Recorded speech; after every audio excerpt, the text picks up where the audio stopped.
Yep, I'm Mark Ahern. I'm here with Andres Martin. So we've got some content here to talk about a process for creating user-friendly dashboards. So the agenda here is, well, the way we're going to structure it is we're starting with some slides for context and also to step through some of the design side of things.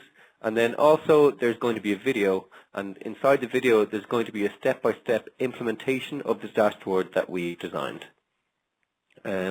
So in terms of the content of, well, particularly the video, it actually goes into a good bit of detail. There's lots and lots of the features of Design Studio there. Hopefully the experts should get some new tips and tricks for designing their dashboards, and for people who are not experienced with the product, we think this is going to show you just how powerful Design Studio is for making dashboards.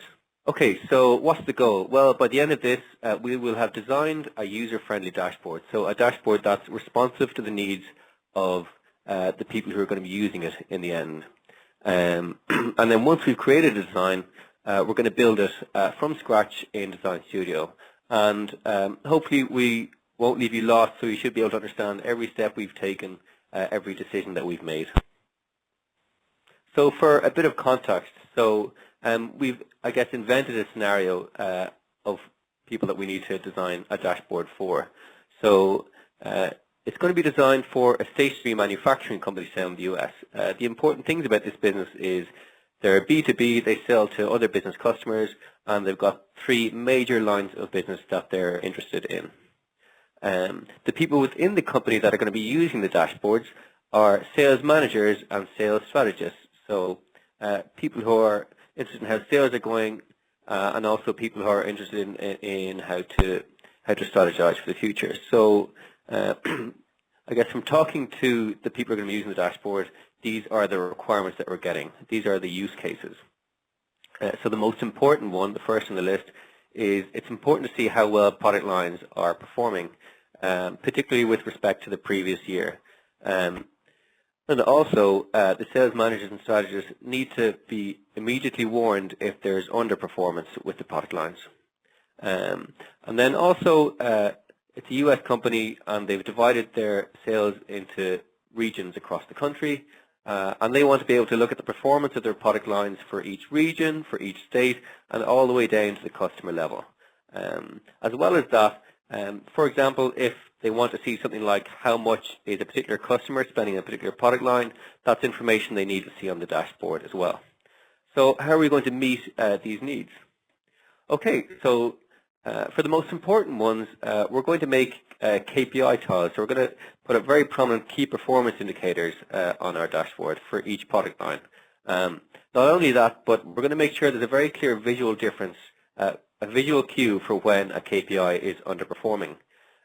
For our performance comparisons for sales regions, we're going to use visualizations.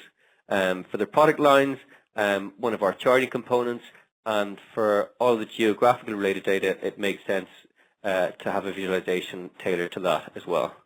For the raw data, there's not really much better way of looking at raw figures than using a table. So the crosstab component of Design Studio is the best way to do that. So we've got a lot of visualizations in our dashboard, and a lot of different kinds of charts that we can choose from. So there's a BI visualization expert, his name is Stephen Few, and he reckons that there's 8 different kinds of data that you might want to present in a visualization.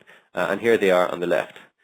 So I'm not going to go through all of them, but there is chart type suggestions for each type. And the reason I guess I've put all the data types up here is because if you can classify your data into one of these 8 types, then you'll be able to see a little bit of research about what the best way to present that data might be. So for our kinds of data, we've got 2 kinds. We've got geospatial, so that's the regional data, and the chart type suggestion for that is points. So GeoMap, for example, is a kind of a points chart. And the other kind of data is comparing product lines. So our product lines fits under the nominal comparison data type. That's because we're interested in how they relate to each other, but the order that they are compared in is not important. So that's a nominal comparison. So you'll have noticed actually from that previous table that there were really only 4 different kinds of chart type. So in Design Studio, there's lots of options. I think it's over 30. And I guess they're all user requirements that people have had from the product. People do like using different kinds of chart, but in terms of what Stephen Few recommends, you should be able to present in the most clear way and the most simple way your data using one of these 4 chart types. Okay, so now we know all of the components that we need to go into our application. It's time to create a sketch to show our initial design. So the most important thing about a sketch is that we produce it quite quickly and we share it with the end user. Why do this at the very start? Well, it sets expectations immediately. It means that the end user can straight away make suggestions and changes that they would like to see in the dashboard, and also there should be buy-in from your design from the very start. So not too much detail. The most important thing is that it's quick. The implementation comes down the road. How can that be formatted? Well, there's loads of tools like Balsamiq, or even it's quick enough to do a quick mock-up in Design Studio, but possibly the best thing to do is just write it down on a piece of paper. In this case, we've put it on slides because it's the easiest for our format.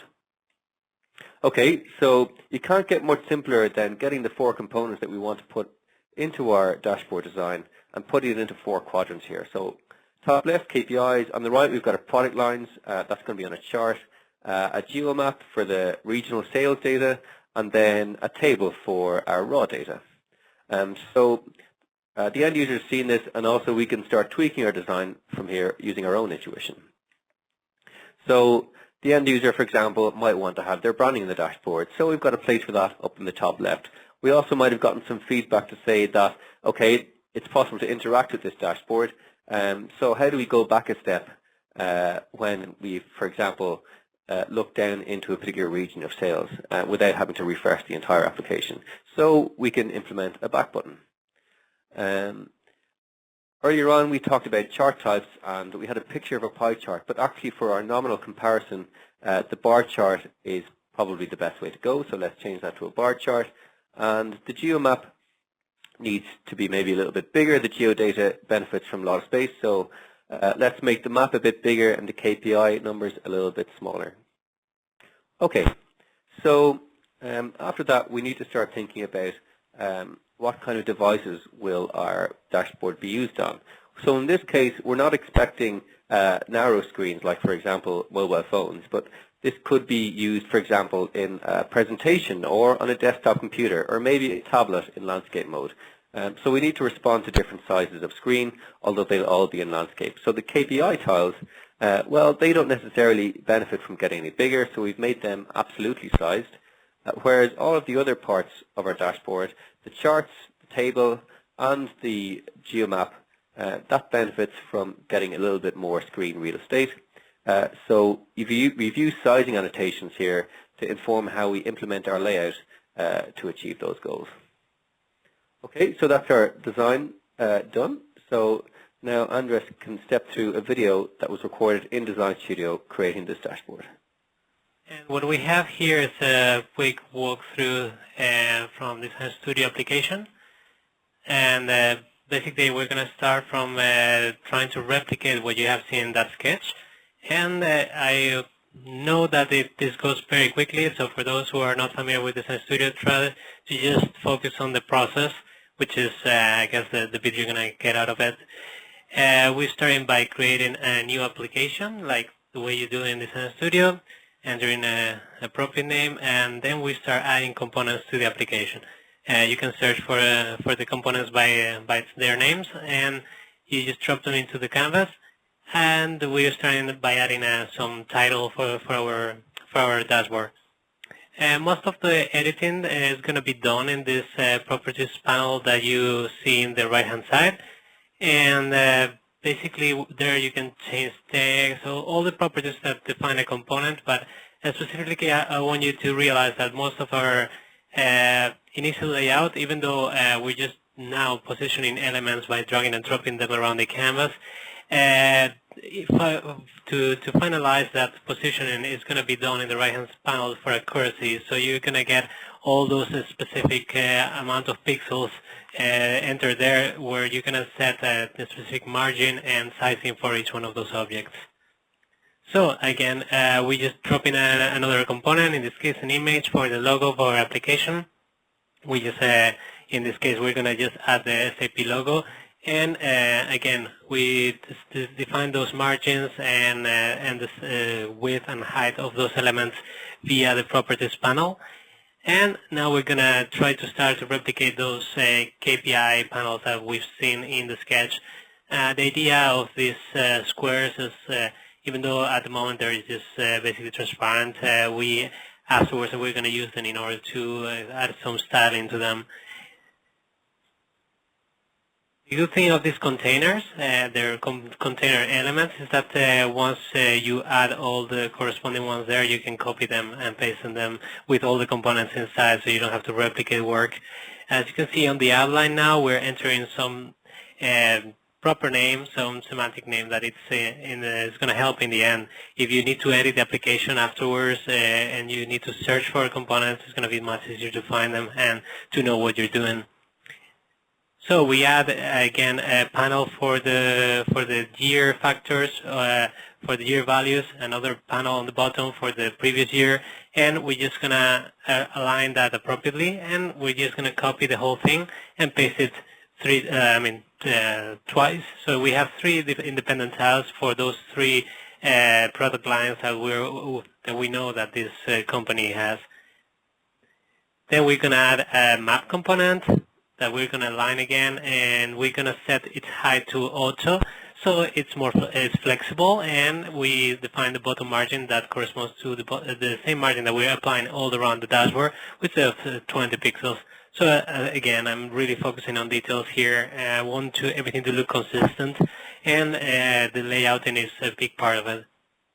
In order to produce that 50-50% area on the right hand side where we're going to place the chart and the crosstab, we're using a grid component with 2 rows. That's going to allow us to divide the space in a way that is proportional. If we run this locally, we can already see on the browser how this resizes if we resize the browser itself. We just added a back button for this for the navigation, and we're gonna just position it at the top right corner. And in the font, you can search for whatever icon is appropriate. In this case, we're just searching for the back button, and there's plenty of predefined icons there from the SAP font. Once we have the layout, we're gonna jump into the data. The data is at the moment it's going to come from a CSV file that we're importing into the application. But this CSV file is just a way of doing it that we're doing as a sample data. In your case, the process is going to be very similar. You're just going to connect to a backend connection, and then you're going to go through the initial view from the Design Studio layout. So if you right-click on the data sources folder from the outline, you can add a CSV file that we just copied into our application folder. Again, if you edit that view, you're going to get the initial view panel. In the initial view panel, you can get all the data within that data source with its measures and dimensions, and you can tailor them appropriately for whatever visualization you're using. In this case, we're going to apply this to the column chart on the top right corner, and we're going to select the information that we need. That would be our year, quarter, and the product group. We're just going to show the 2 latest quarters, and we're just going to drag and drop that data source into the chart itself. As you can see, the data is already coming through, and now the important thing is to configure it. It's already a similar chart to the one we're going to pick in the end, which is a column chart by default. But if you click on the chart configuration, you're going to get plenty of options. And some of those options are, for example, the chart type or the fitting. And in order to represent those measures, you realize that one is the quantity built and another one is the sales values. Obviously, these are 2 different kinds of measures, with one being units and the other one in a currency of dollars. So we're going to be putting them in different axes. And in order to put these 2 measures in different axes, we're going to pick a different chart type, which would be the dual axis. or a column chart with 2 axes. So the feeding is already automatic, so as you kind of put it in the right place, we don't need to do more changes, but there's 4 quarters being represented, and we're only interested in the 2 latest ones. So what we're going to do is go to the properties panel on the right hand side and click on the data selection property. In the data selection property, you can do a very specific kind of selection. So it's very, very powerful. If you start clicking on the headers, you're going to be able to pick any information you want. If you are aware of the syntax, you could even type it on the top panel, but it's much easier to just select the headers, which is what I did. Once we have those 2 quarters, the chart is already looking the way we want to. We're going to rename the tiles to the appropriate names and pick the value figure that we want. For that, we will use the binding feature from the properties. The text property is going to change depending on the data we selected. So we just create that binding property and we select a data cell from our data source. That data cell will be the corresponding within the data source, which is the one for that product line for that year. And we repeat the operation with the other 2 tiles. So just going to jump a little bit forward. We're going to add a formatting function, but I'm going to explain it further later. So what we're going to do is to do the same for the previous year. And if you run this on the browser, you already see the figures, but you can see them already within the designer.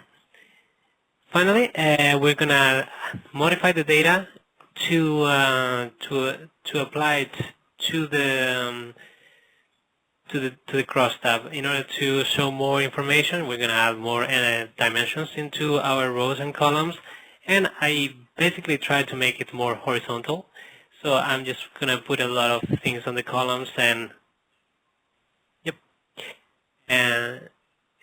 sorry, just the video was catching up. So once you're happy with that, you can run it on the browser and you see that you have all the data there showing, and that they can go through more detail.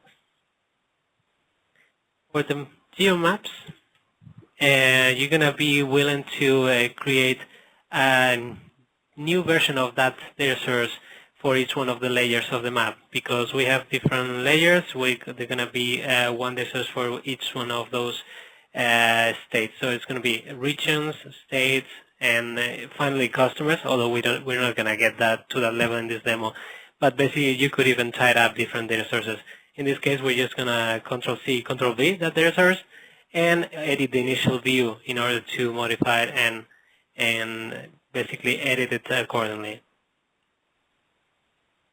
What we're interested into here is the region dimension, and we're going to add a filter in order to show only the last quarter available, which is the one we're interested into. Once we have the data the way we want, we go into the GeoMap additional properties, and that will show a list of the layers that are being displayed in the GeoMap.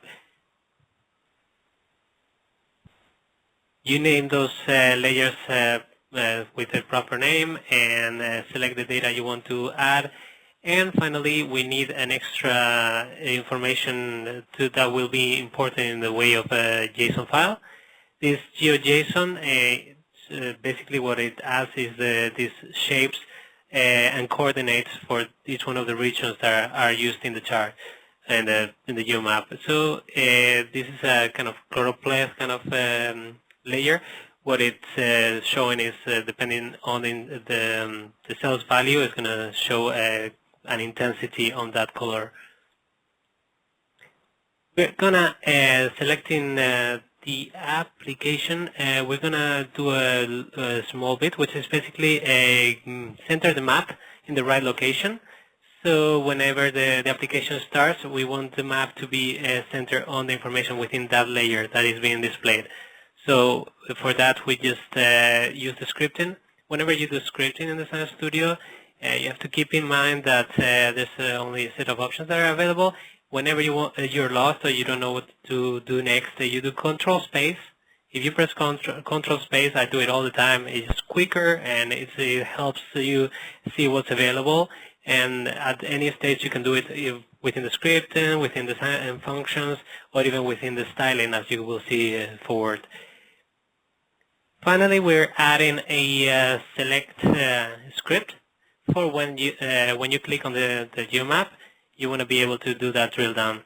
I'm just going to go to the completed version of this. What this is going to do is to hide the current layer that we're displaying and show the next one. In order to show the next one, we're going to create also that layer. And again, we're going to follow the same process. Copy data source, paste data source, adjust it. In this case, we're going to choose the state dimension, and we're going to add it, going to make that visible when you click on that layer. If you run this on the browser, basically what you're going to see is that if you click on one of those regions, as starting now, when you click on one of those regions, it's going to hide the current region layer, and it's going to show the next one, which will be the state.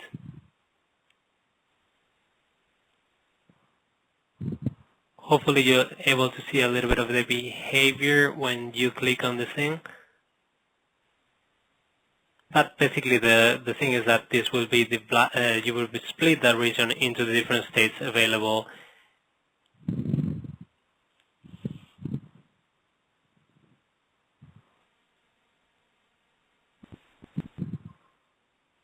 Finally, what we're going to do as well is we're going to edit that script. So whenever you click on the state, not only the map will drill down, but every element within the dashboard itself is going to drill down into that region. So you will see the KPIs corresponding for that specific state that you are in the geomap.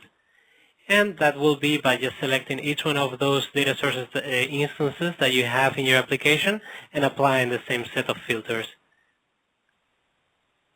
Again, there's a lot of detail that you go through that, but as long as you get the idea of what the script does, I'm happy enough.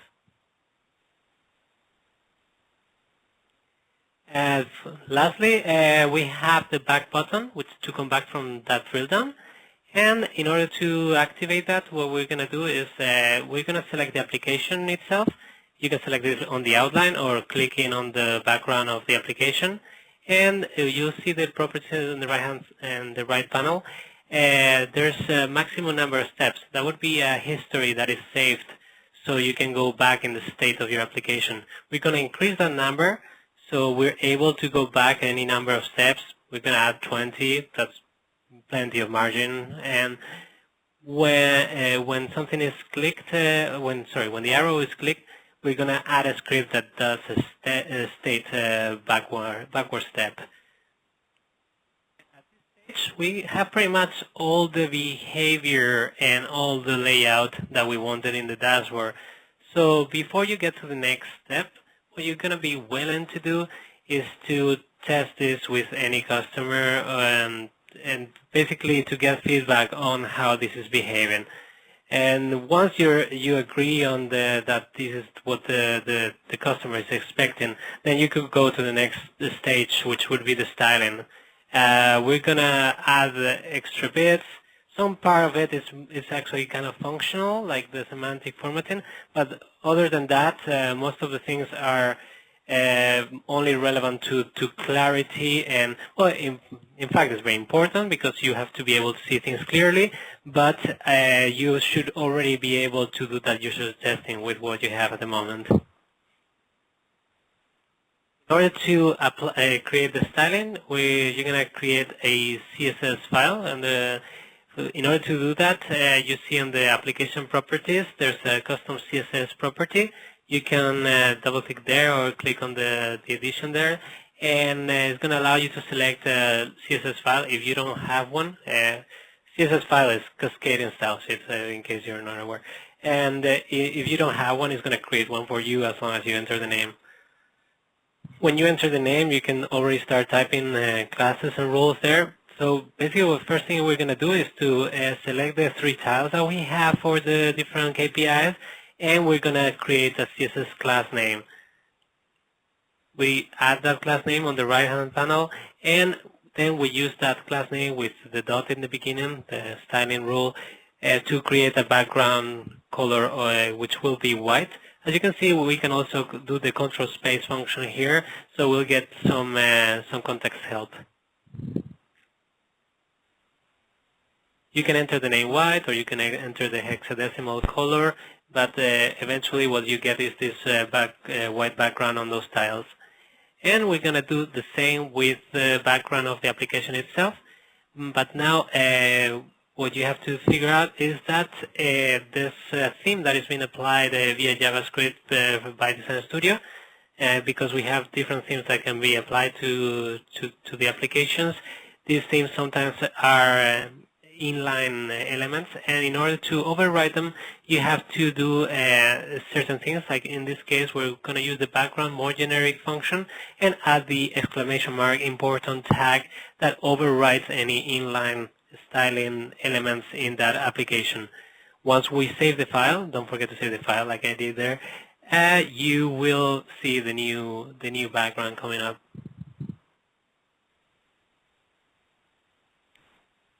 Once you have the style that you want, you can actually just simply copy it to other elements, like we're doing with the chart.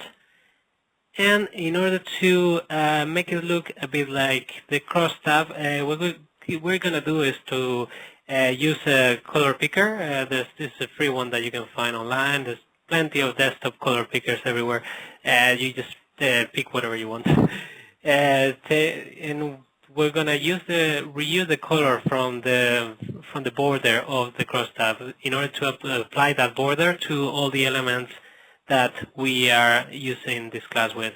So if you copy that hexadecimal code, which is the color code, we can add a border color, but then you have to also define the border itself. So we can create a solid 1 pixel thin border for all those styles. And if you run this on the browser, you're already going to see that thin border on each one of those styles that we've created. So basically it merges quite well with the crosstab. Another thing that we can do with this color picker is to extract the color from the logo itself. So we're going to start using that branding from your company. So whatever company you're using, you can copy that color and use a color scheme designer. There's plenty of color scheme generators. There's Paletone, there's one from Adobe, they're all free, and you can enter the color that you have via the hexadecimal code, and you will get a set of colors that complement this one. So you have triads and all kind of complementary colors, different shades. And even the coloradobe.com tool allows you to import an image. And in this case, you can see that I imported the SAP logo, and you get the maximum, minimums, the maximum saturation, brightness, and that basically gives you the most important colors that you need in order to create a nice color scheme that will fit within the branding of your corporation. We're going to reuse those complementary colors in our chart in order to show some bars that match the rest of the application. And we're going to add those different shades for different data series within the chart itself. It's in the additional properties, and those data series that you have there have many different colors that you can add. We are only using the top 2 because we are aware that we're only going to show 2 quarters of the year. Then we're going to change the styling of the previous year on those styles as well, and we're going to change also the color of the fonts. One thing that I want to show you here is that you also have a CSS style editor that allows you to change the styling for individual elements. And you can even do multi-selection. But as soon as this thing grows, you're going to be willing to put it into the CSS file because it's a centralized place where you can edit anything at any stage, and you don't have to select each one of the elements individually. You can simply edit this file, and then everything will change.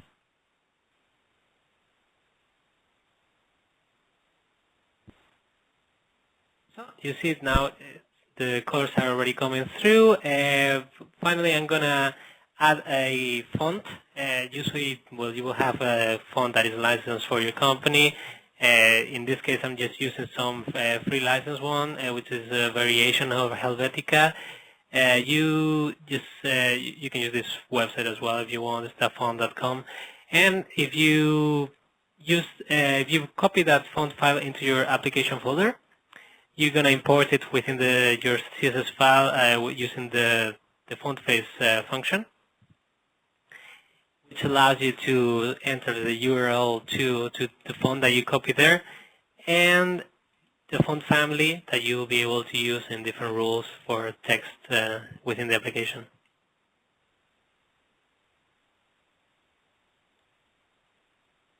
Now, something to consider is that for certain restrictions within the Internet Explorer, within Design Studio, some files will not be loaded. And once when you run this on the browser, that font will come through, but not within the Designer. So what we're going to do is to use the CSS hierarchy of priority. Basically, if you enter a list of different font families, it's going to choose the first one available, and you're going to be willing to pick fonts that are similar to the one you used. So this also works if it fails to load the font from the server for any reason. Whenever you load the dashboard, at least it's going to pick something that looks fine. And as you can see already in our application, it looks better. While you get that Helvetica font in the browser. We're going to change also the styling of the back button to match the title color. And one thing that you're going to have to do to add transparency to that icon is, again, to use that important tag, because by default, this icon has a solid color as a background. So we're using, again, a class name, and we're adding background color transparent as the color of that element, which will allow you to change the background anytime without messing up with the symbol. When you run this on your browser, you'll see that if you hover that icon, it's not changing the color. So basically, it's not hinting to the user that this thing is clickable. What you're going to be willing to do is to add a hover state class, and this pseudo class is added with the colon, and what you add in is a different color for that icon. Because it's a font, you use the color rule, and when you run it on the browser, you see there's a blue color coming through. There you see it coming up. Finally, we're just adding a small subtitle to indicate that it's run by Design Studio.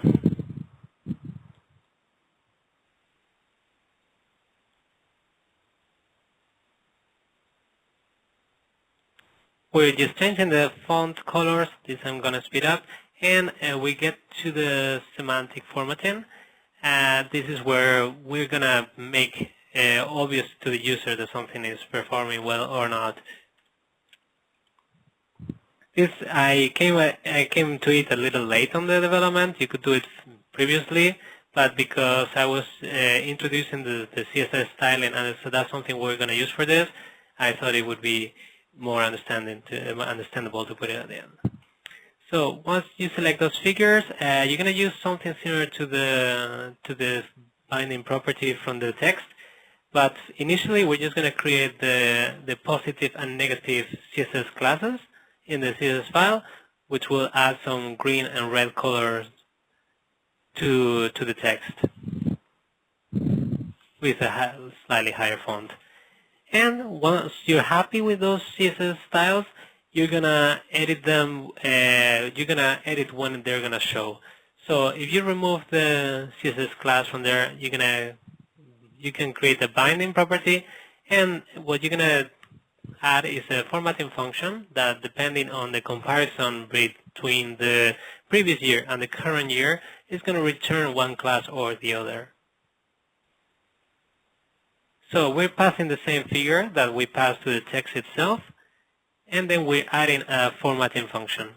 This formatting function has the same kind of scripting syntax as the normal scripts for behavior of the application.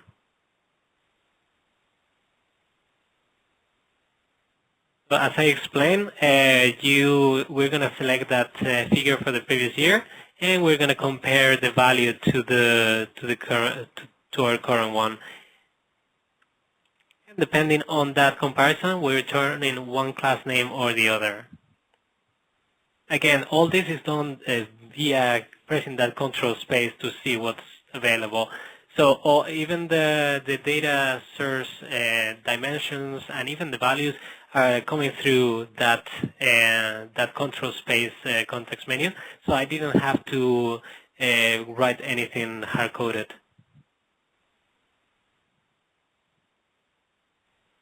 We repeated the same operation for all the other tiles, and changing the color slightly for a few of the elements there. And if we run this in the browser, you can see already those fonts are coming green in the case that it's performing better than previous year, and red one is not. So this brings all the behavior that we wanted. Now we're going to do a series of final retouches that allows you to change a few things, and there's going to be a few browser developer hacks and things like that. We go back to Peloton because we want a complementary color to that of the chart. If you see the chart previously, you see that we have a green color, and that could cause confusion to our customers. Why? Because this color is identifying a quarter in this case, or if they could identify a product line, sorry.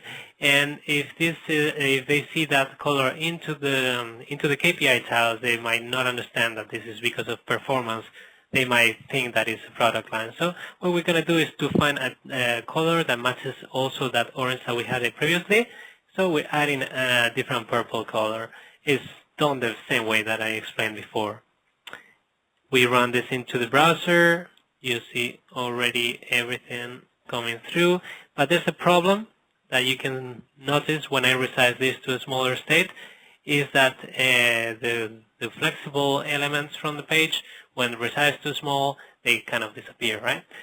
So in order to avoid that, what we're going to do is to add a minimum height and width for the whole page. This is a simple scenario. Probably if you would go further from that if you wanted to add some kind of responsive behavior. But in order to add that minimum height and width, we're going to go into the developer tools from Chrome. You press F12 or Ctrl-Shift-I. Usually F12 in every browser. If you do that in Internet Explorer, you can do it as well. And we're going to select that element, in this case the body itself, and we're going to copy the width and height from that element, and we're adding it to the body rule in the CSS file. So we put a minimum width of 1017 pixels, because that's the one that we resize as we consider the minimum size before it starts scrolling. We can directly test it within the designer itself, and you'll see how this starts scrolling already horizontally and vertically. Finally, we're going to be willing to add the styling color from the rest of the page to the crosstab itself. And for that, we're going to go and right-click. If you right-click, you might get a context menu. You might have to press Ctrl right-click. And then we're going to inspect that element. When you inspect that element, you see which class Designer Studio is using to style that element. In this case, it's a header cell. And we're going to copy that class into our CSS file, and we're going to change the background color to a blue that matches the one from the logo. Again, we're using those important tags from the CSS file in order to override any inline styles that are already applied to the crosstab itself.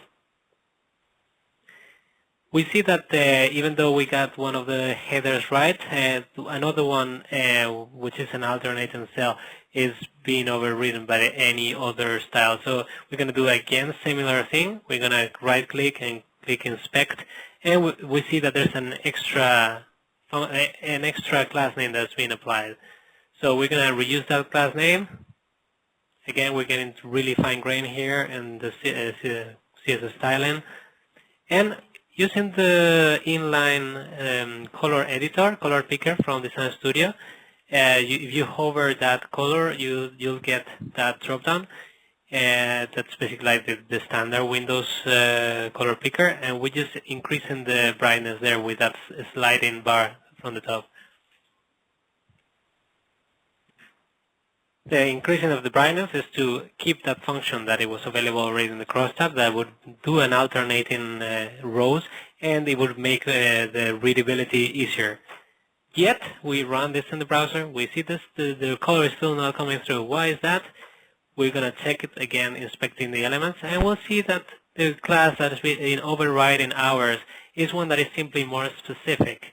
So basically, this cascading style sheet, the way they work is if something is more generic, usually it doesn't apply. So we're going to copy the whole class that is being applied, and we're just going to paste that one into our CSS file. And now that we're applying a more specific class, you'll see that the right color is coming through, and we have an application that is following the branding for our corporation, is behaving naturally within the browser, and it's pretty much easy to use. Can we use jQuery with Design Studio, and since it allows JavaScript? So Tosin, actually jQuery is included in Design Studio, so that's going to be available in any component that you make, for example. There's also things like D3 included, so that shouldn't be a problem. The one thing to be careful of is it can cause issues if you use a version of jQuery that's different to what we're already providing, so that's the one caveat. And it's also possible to include your own JavaScript libraries in SDK components in particular. How do you put in jQuery statements into Design Studio? Does it require an SDK? Well, it depends on what you refer to jQuery statements. If you're developing your own component for Design Studio, you're going to be able to use any jQuery statements because you're going to be able to write the JavaScript yourself. You would run, yeah, it's an SDK that you would compile within the Eclipse environment. And I think for more details, you will have to check the documentation. But yes, for specific components. For other components, you would use the integrated scripting. That is this one we showed within the presentation, and that's an in-app within Design Studio script that is a bit like a subset of JavaScript, but it's not exactly.